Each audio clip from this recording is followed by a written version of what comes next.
오늘 이 말씀의 역사적 배경을 좀 간단하게 정리해 드리겠습니다. 솔로몬을 끝으로 통일 왕국의 시대는 접습니다. 그리고 두 왕국 시대를 맞습니다.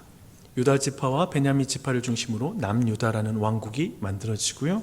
그리고 나머지 10지파가 북이스라엘 왕국을 세우게 됩니다.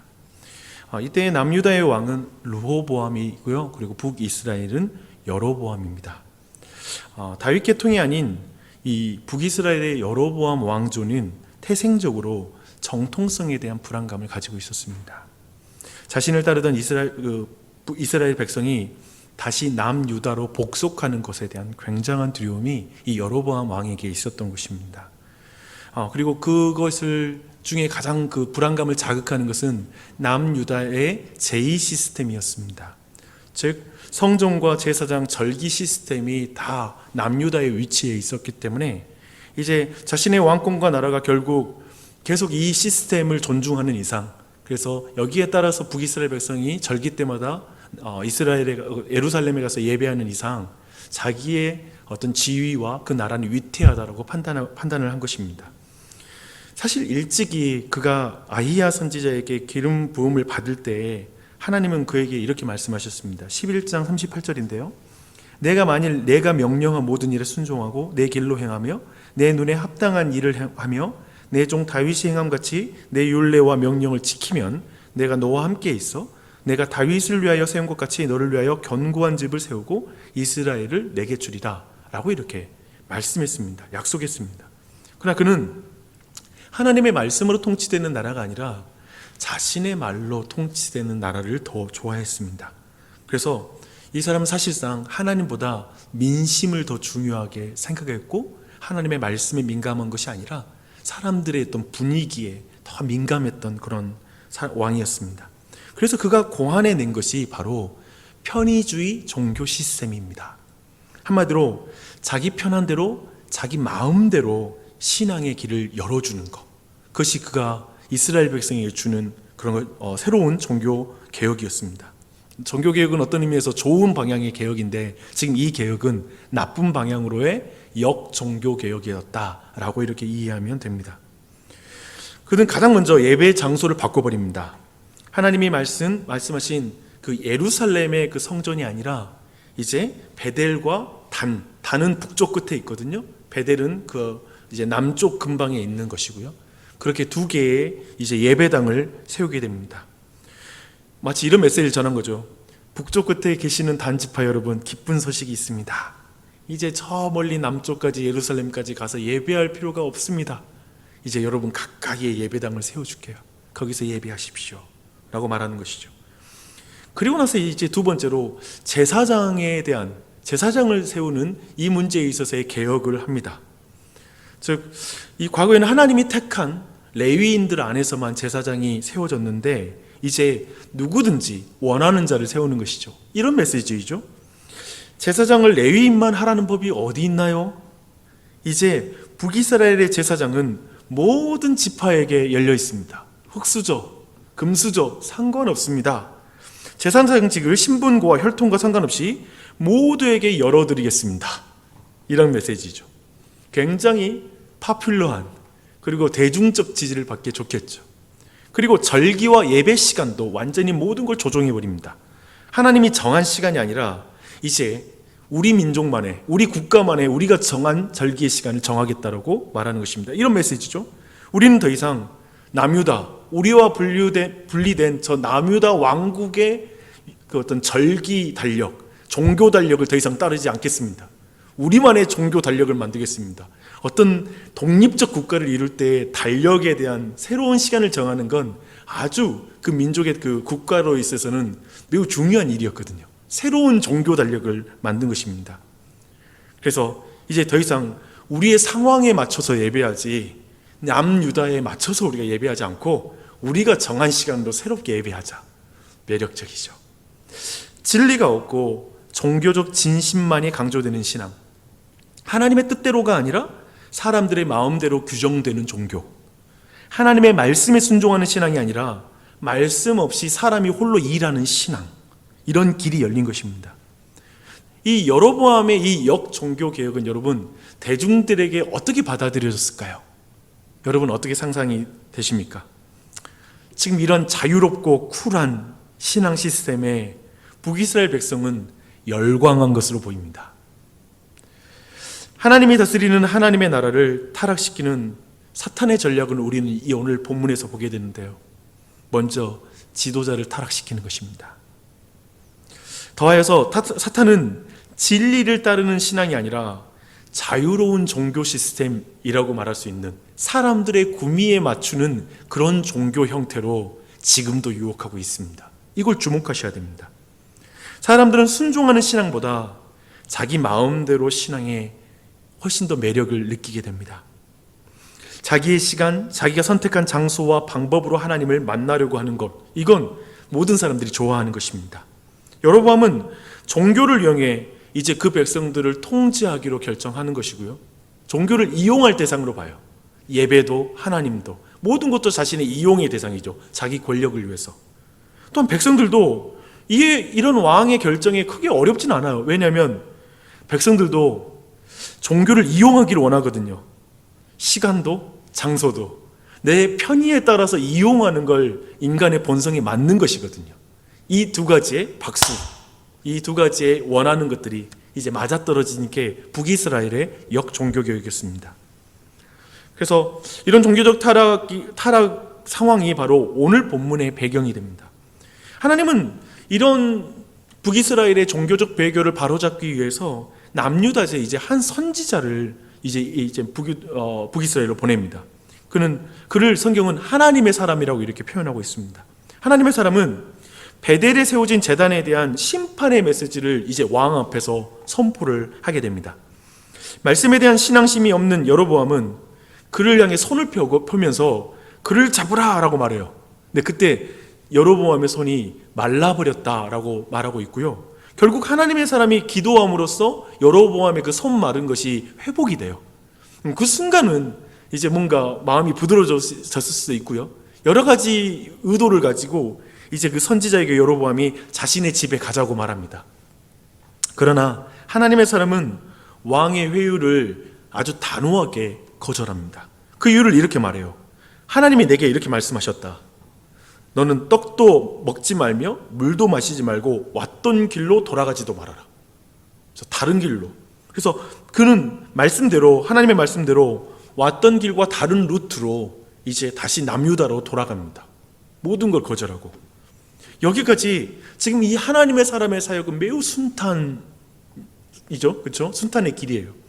그런데 여기에서 아주 난해한 베델의 한 늙은 선지자가 등장하는데 오늘 본문에 나오죠.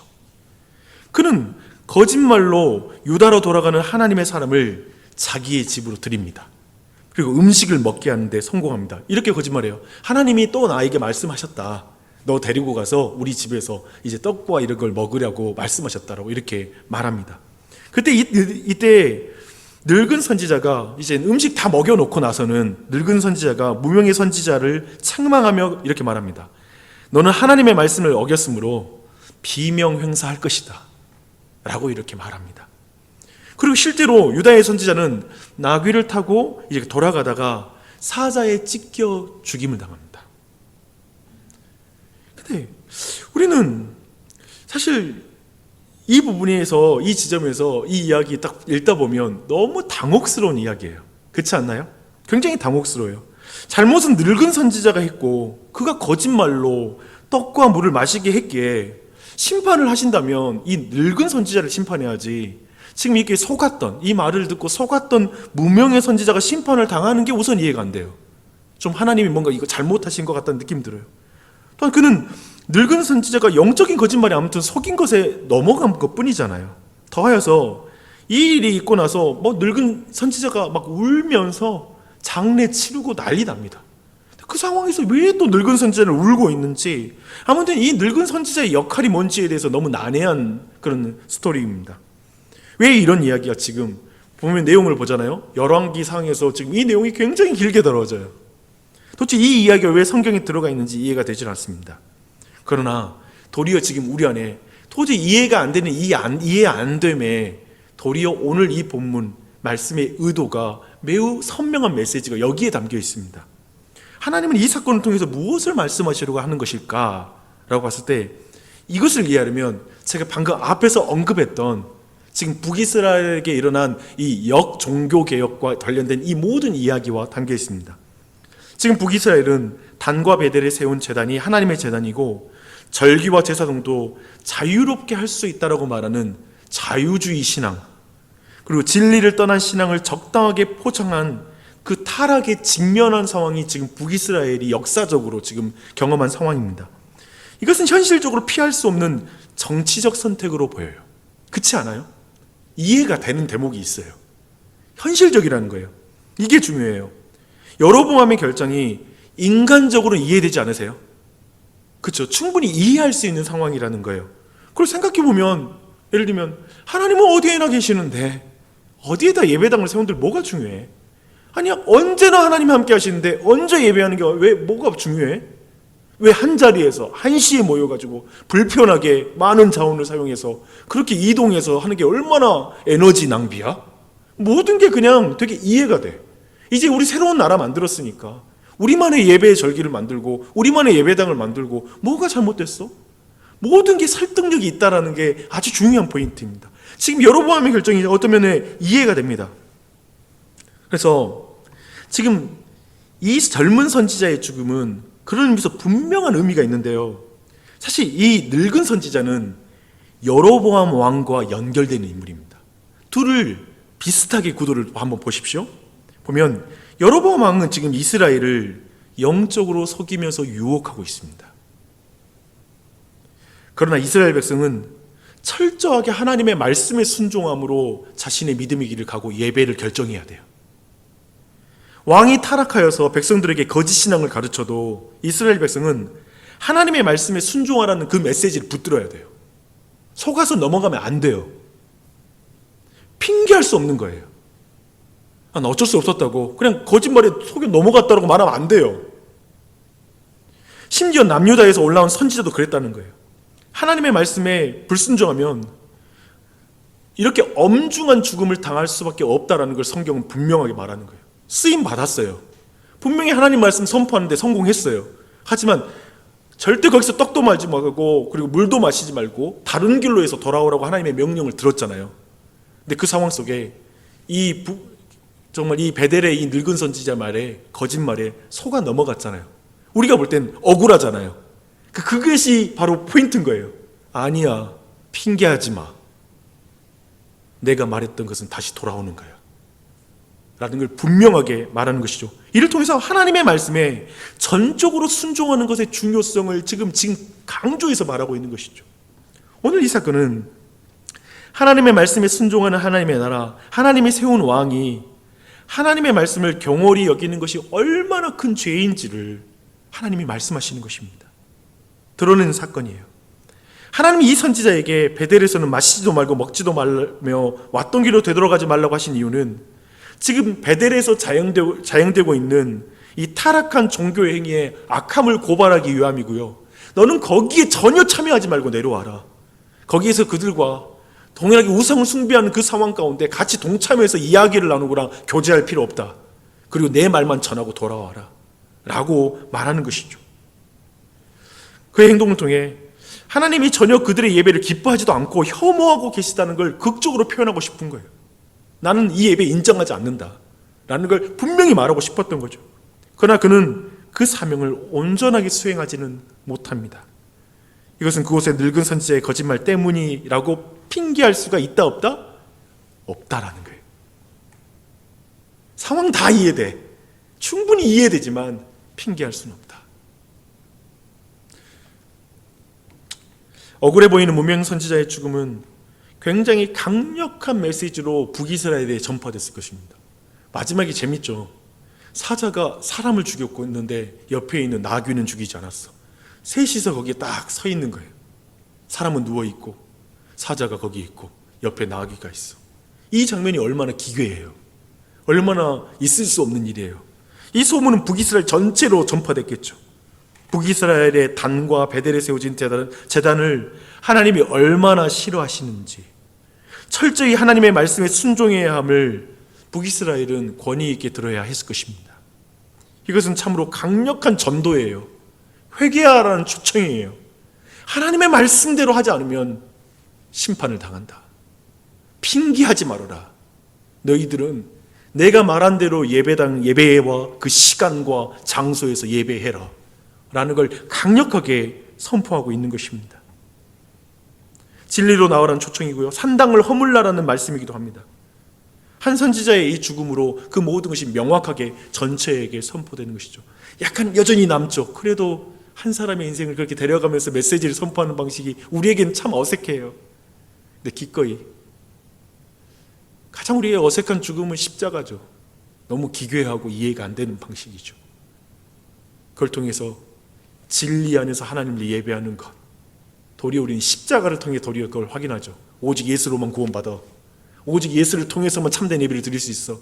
이 모든 것이 얼마나 강력하게 선포되는지 몰라요. 여로보암과 남유다의 이 선지자에게 우리는 하나님의 말씀인 줄 알면서도 하나님보다 세상을 더 사랑하게 말씀을 지키지 않는 그 여로보암, 그리고 말씀을 뒤트는 여로보암을 봅니다.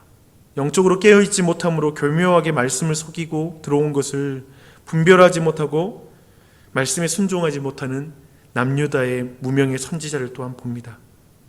둘 다 핑계할 수 있었을 것입니다. 하지만 핑계치 못합니다. 여로보암과 남유다의 선지자 사이에 어쩌면 우리 자신의 신앙이 있을 것입니다. 혹시 자기 마음대로 신앙, 또 편의주의의 신앙, 어쩌면 이러한 것들이 우리의 삶 가운데 들어와 있지는 않은지를 돌아봐야 될 것입니다. 2년 2개월 동안 코로나로 인해 현장 예배를 드리지 못하다가 이제 이번 주부터 현장 예배 드리기로 이제 결정하고, 이제는 이것을 교회적으로 결정하고, 이제는 온라인 예배가 아니라 우리 교회는 이제 현장 안에서만 예배를 인정한다, 이게 공예배이다 라는 것을 이제 교회에 공포하고 공지하고 이번 주에 첫 모임을 갖게 됩니다. 모르겠습니다. 이제 어떻게 예배 가운데 얼마나 많은 사람이 오게 될지, 또 어떻게 예배를 드려질지는 모르겠습니다. 그동안 우리는 편의주의적인 예배에 빠지지 않게 각자 노력해 왔을 것이고, 이걸 경계하면서 예배를 드려왔습니다. 또한 같은 시간 같은 회중과 함께 예배하는 공예배를 지키려고 노력해 왔습니다. 근데 한번 제가 어쩌면 우리 모두가 느끼겠지만, 이제 한번 개인에게 예배의 공간을 선택할 수 있도록 주관적 결정으로 이제 넘어간, 그래서 2년 2개월 동안 그걸 경험한 많은 사람들이 이제 다시 예전처럼 예배로 돌아오는 것은 아마도 어떤 이들에게는 어려운 일이 될 것이고, 또한 교회를 신실하게 따르는 사람도 이제 다시 내가 결정할 수 있는 예배당을 결정하고 하는 이런 결정하는 선택적 권한이 이제 나에게 있다라고 생각하는 이 생각들이 다시 교회 공간으로 이렇게 넘어오고 교회의 결정을 따르는 것은 쉽지 않을 것입니다. 교회에서는 그래서 이제 현장 예배를 송출하지 않기로 했고, 이제 상황은 교회 질서 안에서 따로 어려운 사람들은 보듬어서 이제 목회자에게 알려주면 일부 공개로 그들이 예배할 수 있도록 하기로 결정을 했습니다. 그러나 이제 예배에 대한 주관적 결정권에 대한 요구는 한국교회 안에 굉장히 거세질 것입니다. 이제 휴가를 가야 하니 그냥 온라인을 송출해 주십시오. 나는 이런 사정이 있으니 온라인을 송출해 주십시오 라고 하는, 이제 예배에 대한 주관적 결정권은 이제 넘어간 상황입니다. 사실상 그것이 완전히 돌려지는 건 쉽지 않을 거고, 그런 영적인 멘탈, 생각 속에 그 깊은 곳에 뿌리 잡아서 내가 선택해 라고 하는 이 마음은 쉽게 거둬지지 않을 것입니다. 장소, 시간, 공동체에 대한 것보다 개인이 선택하는 예배로 흘러가는 흐름은 분명히 거세질 것이고요, 강해질 것입니다. 그래서 어쩌면 우리 모두가 기도해야 됩니다. 사실 알잖아요. 편의주의로 흘러간다는 것. 모든 것들이 내가 편한 상황, 그리고 그 모든 상황들 돌아보면 이제 이해가 돼요. 모든 게 익스큐즈가 되는 거죠. 병원에 입원하면 어떡하겠어요? 그렇죠? 외국에 나가면 어떡하겠어요? 라는 여러 가지 가정, 상황들에 대한 이야기들 더 많이 말하면서 그러한 개인의 선택권을 열어달라는 요구가 강해지겠죠. 네, 저는 밝힙니다. 저희 교회는 그렇게 갈 마음 없습니다. 제가 그렇게 목회할 마음이 없습니다. 왜냐하면 저는 신약 성경에 예수 그리스도께서 영과 진리로 예배하는 시대가 왔다고 말하지만 주님께서는 교회를 주셨고 동일하게 교회가 함께 모여 예배하는 것, 이것에 대한 것을 주셨기 때문에 코로나는 특별한 상황 속의 교회와 그리고 이 모든 것 안에 결정해서 이렇게 온라인과 여러 우리가 예배드린 걸 잘 반응하려고 노력해 왔지만 이제부터는 현장에서 모여서 예배하는 것입니다. 최대한대로 안전하게 예배하기 위해서도 노력하고 나아갈 거예요. 근데 저는 여기에서도 계속 질문과 어려움이 있을 거라는 거예요. 근데 제가 소망하는 건 우리 교회가 그렇게 갈 것이고 또한 여러분 또한도 그 가운데 기도해 줘야 될 것 같아요. 분명히 지금 이 부분에 있어서 어려워하는 교우들이 많이 있을 것입니다. 그분들이 다시 정말 마음 가운데 내가 내 주관적으로 모든 결정해 나가는 예배에 대해서 내 마음대로, 내 생각대로, 내 편의대로 가는 그러한 종교, 어떤 신앙생활이 아니라 정말 다시 한번 성경이 말하는 그리고 교회를 통해서 함께 나아가는 이 교회의 결정과 과정 속에 하나님의 뜻을 바라보고 순종하여 같이 나아가게 예배할 수 있게 해달라고 그렇게 기도하면서 나갔으면 좋겠어요. 그런 기도를 여러분에게 또한 부탁드리고요. 또 오늘 말씀의 교훈들을 다시 한번 돌아보면서 가정과 아이들, 우리 온 가정뿐만 아니라 교회 전체가 그렇게 온전한 예배로 이 시대 속에서 바르게 예배하며 나아갈 수 있도록 기도해 주는 이 아침이 됐으면 좋겠습니다. 기도하겠습니다.